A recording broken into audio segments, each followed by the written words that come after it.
राधे कृष्णा आप सभी को। माघ महात्म्य के अध्याय 12 में हमने सुना कि किस तरह कांचन मालिनी ने अपने पुण्य एक राक्षस को दिए, जिससे वो राक्षस स्वर्ग को गया। अब आगे माघ महात्म्य अध्याय 13। श्री वशिष्ठ जी कहने लगे कि हे राजा दिलीप, मैंने दत्तात्रेय जी द्वारा कहा माघ माह का महात्म्य तुम्हें सुनाया। अब माघ मास के स्नान का फल सुनो। माघ स्नान सब यज्ञों, व्रतों का और तपों का फल देने वाला है। माघ मास में स्नान करने वाले स्वयं तो स्वर्ग में जाते ही हैं, उनके माता और पिता दोनों के कुलों को भी स्वर्ग प्राप्त होता है। जो माघ मास में सूर्य उदय के समय नदी आदि में स्नान करता है, उसके माता पिता के 7 कुलों की पीढ़ी स्वर्ग को प्राप्त होती है। माघ मास में स्नान करने वाले दुराचारी और कुकर्मी मनुष्य भी पापों से मुक्त हो जाते हैं, और इस मास में हरि का पूजन करने वाले पाप समुदाय से छूटकर भगवान के समान शरीर वाले हो जाते हैं। यदि कोई आलस से भी माघ में स्नान करता है तो उसके भी सब पाप नष्ट हो जाते हैं। जैसे गंधर्व कन्याएं राजा के श्राप से भयंकर कल को भोगती हुई लोमश ऋषि के वचन से माघ में स्नान करने से पापों से छूट गई थी। यह वार्ता सुनकर राजा दिलीप विनय से पूछने लगे कि हे गुरुदेव, ये कन्याएं किसकी थीं? उनको कब और कैसे श्राप मिला था? उनके नाम क्या थे? ऋषि के वाक्य से कैसे श्राप मुक्त हुई और उन्होंने कहाँ पर स्नान किया था?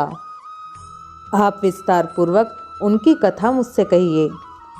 वशिष्ठ जी कहने लगे, हे राजा, जैसे अरणि से स्वयं अग्नि उत्पन्न होती है, वैसे ही यह कथा धर्म और संतान उत्पन्न करती है।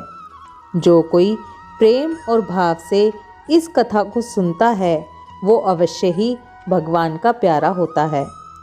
अब तुम भी इस कथा को ध्यानपूर्वक सुनो। हे राजन, सुख संगीत नामक गंधर्व की कन्या का नाम विमोहिनी था। सुशीला तथा स्वर वेदी की सुरस्वरा, चंद्रकांत की सुतारा तथा सुप्रभा की कन्या चंद्रका, ये सब कन्याएं समान आयु वाली तथा चंद्रमा के समान कांति वाली और बहुत ही सुंदर थीं। जैसे रात्रि को चंद्रमा शोभायमान होता है, वैसे ही पुष्प की कलियों के समान खिली हुई यह अप्सराएं थीं। गोरे रंग, सोने के समान चमकती हुई और सोने के अलंकारों से सुशोभित सुंदर वस्त्र धारण किए हुए, अनेक प्रकार के गाने और वीणा अथवा बांसुरी तथा दूसरे बाजे बजाने में प्रवीण और ताल, स्वर तथा नृत्य कला में निपुण थीं। इस प्रकार वे कन्याएं क्रीड़ा करती हुई कुबेर के स्थान में विचरती थीं।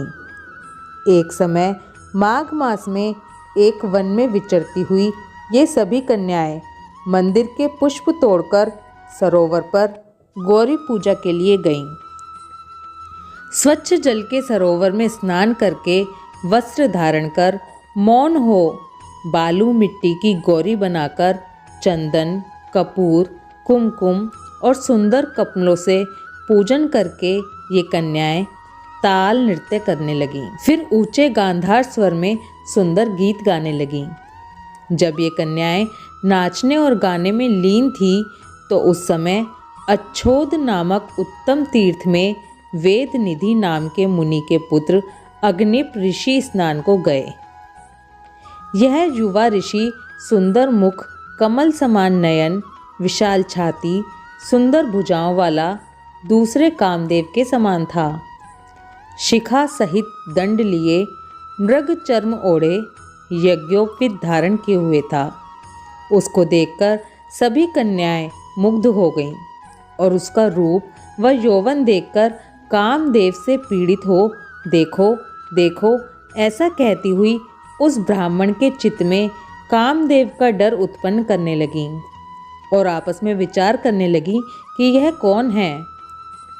रति रहित होने से कामदेव नहीं और एक होने से अश्विनी कुमार नहीं। यह कोई गंधर्व या किन्नर या कामरूप धारण कर कोई सिद्ध या किसी ऋषि का श्रेष्ठ पुत्र या मनुष्य है। कोई भी हो, ब्रह्मा जी ने इसको हमारे लिए ही बनाया है। जैसे पूर्व कर्म के प्रभाव से संपत्ति प्राप्त होती है, वैसे ही गौरी जी ने हम कुमारियों के लिए श्रेष्ठ वर दिया है। और आपस में यह तुम्हारा वर है, यह मेरा वर है, या ये हम सबका वर है, इस तरह से बातें करने लगी। जिस समय उस ऋषि पुत्र ने अपनी मध्याह्न की क्रिया करके ऐसे वचन सुने तो वो सोचने लगा कि ये तो बड़ी समस्या है। ब्रह्मा, विष्णु, महेश आदि देवता तथा बड़े योगीश्वर भी स्त्रियों के ब्रह्मचाल में मोहित हो गए हैं। इनके तीक्ष्ण बाणों से किसका मन रूपी हिरण घायल नहीं हो सकता। जब तक नीति और बुद्धि रहती है, तब तक पाप से भय रहता है। जब तक की गंभीरता रहती है, यम विधि का पालन होता है। तब तक मनुष्य स्त्रियों के काम रूपी बाणों से बिंधा नहीं जाता। ये मुझे उन्मत्त और मुग्ध कर रही हैं। किन गुणों से धर्म की रक्षा हो सकती है? स्त्रियों के मांस, रक्त, मल मूत्र से बने घृणित और अशुद्ध शरीर में कामी लोग ही सुंदरता की कल्पना करके रमन कर सकते हैं। शुद्ध बुद्धि वाले महात्माओं ने स्त्रियों के पास रहना कष्टकारक कहा है। इसलिए जब तक यह पास आए, घर चले चलना चाहिए। इस प्रकार ऋषिपुत्र सोचने लगा। ऐसा सोचकर जब तक वह कन्याएं उसके पास आईं, वह ऋषिपुत्र अग्निप योग बल के द्वारा अंतर्ध्यान हो गया।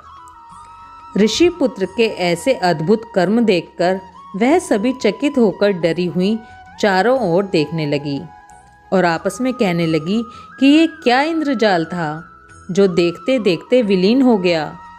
और वह विरहा अग्नि में जलने लगी और कहने लगी कि हे कांत, तुम हमको छोड़कर कहाँ चले गए? क्या तुमको ब्रह्मा ने हमको विरह रूपी अग्नि में जलाने के लिए ही बनाया था? क्या तुम्हारा चित्त दया रहित है जो हमारा चित्त दुखाकर चले गए? क्या तुमको हमारा विश्वास नहीं? क्या तुम कोई मायावी हो? बिना किसी अपराध के हम लोगों पर क्यों क्रोध करते हो? तुम्हारे बिना हम नहीं जी पाएंगी। जहाँ पर आप गए हो, हमें भी शीघ्र ही ले चलो। हमारा संताप हरो और हमें दर्शन दो। सज्जन लोग किसी का नाश नहीं देखते। इस प्रकार विलाप करती हुई सभी कन्याएं दुखी होने लगी। माघ महामहात्म अध्याय 13 समाप्त। इस अध्याय के शुरू में ऋषि वशिष्ठ ने राजा दिलीप को बताया था कि जो भी इस अध्याय को सुनता है वो भगवान का प्यारा होता है। इसलिए पूरे प्रेम, मन और भाव के साथ इस अध्याय को सुनिए और दूसरों को भी सुनाइए। वीडियो को ज़्यादा से ज़्यादा शेयर करते रहिए। आपको माघ मास महात्म्य सुनने में कैसा लग रहा है, इसका जवाब भी ज़रूर कमेंट बॉक्स में दीजिए। आपके कमेंट से हमारा हौसला बढ़ता है। ओम नमो भगवते वासुदेवाय नमः। राधे कृष्णा।